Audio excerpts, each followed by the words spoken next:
Fourth week sector over weight picks ఏంటి అసలు?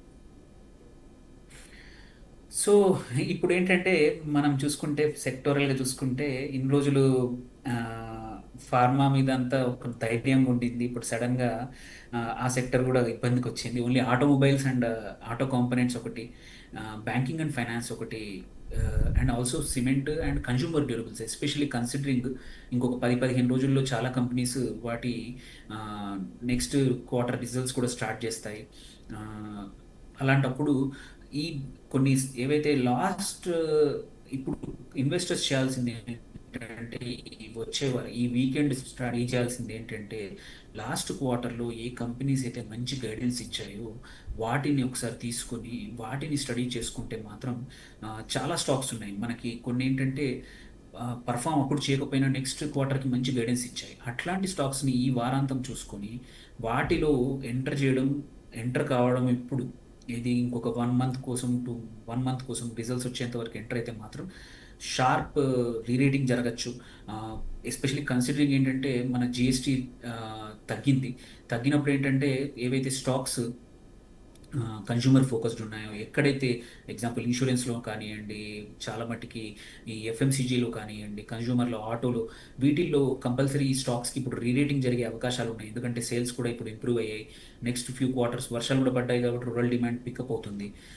So ఇప్పుడు హార్వెస్టింగ్ ఒకసారి మొదలైందంటే అక్టోబర్, నవంబర్, డిసెంబర్లో కూడా ఎస్పెషల్లీ ఇయర్ ఎండ్కి, సంక్రాంతి టయానికి బాగా పర్ఫామ్ చేసే అవకాశాలు ఉన్నాయి. కాబట్టి అట్లాంటి స్టాక్స్ ఇప్పుడు కొంచెం చీపర్గా అవైలబుల్ ఉన్నాయి.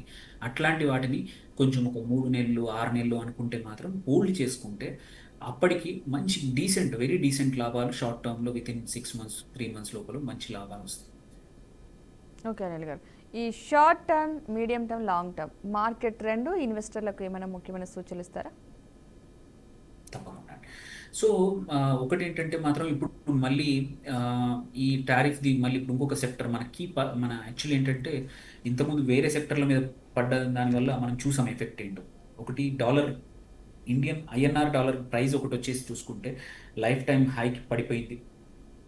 సో ఎందుకంటే మనం ఇండియన్ ఎక్స్పోర్ట్స్ ఎక్కువగా లేవు, ఎఫెక్ట్ అయ్యాయి ఈ టారిఫ్స్ వల్ల. ఇప్పుడు అడిషనల్ ఈ ఫార్మా దాని వల్ల కూడా జరిగితే మాత్రం ఈ యుఎస్డి ఐఎన్ఆర్ మాత్రం ఇంకా ఎఫెక్ట్ అయ్యే అవకాశాలు ఉన్నాయి, విచ్ ఇస్ కొన్ని సెక్టర్లకి చాలా ఇబ్బంది ఇట్లాంటి జరిగినప్పుడు.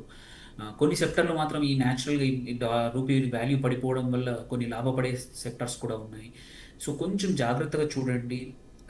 ఫార్మాలో మాత్రం కొంచెం మళ్ళీ సేమ్ ఇంతకుముందు ఎట్లయితే ఒక 3 నెలల నుంచి 4 నెలలు చెప్పినాము ఐటీ గురించి చెప్పాము, అదే పరిస్థితి ఇప్పుడు ఫార్మాకి వచ్చింది.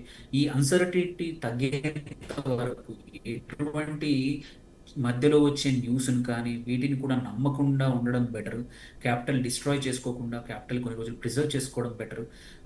దెన్ నెక్స్ట్ వీక్ కూడా ఈ అన్సర్టెనిటీ తగ్గేంత వరకు మాత్రం కొంచెం క్యాపిటల్ని జాగ్రత్తగా మంచి రిస్క్ మేనేజ్మెంట్ చేసుకొని క్విక్ స్టాప్ లాస్లు కరెక్ట్గా పెట్టుకొని సెక్టర్స్ ఏవైతే రీసెంట్ చేంజెస్ వల్ల వచ్చే లాభపడే స్టాక్స్ మీద ఆ సెక్టర్లో నమ్ముకుంటే మంచిది.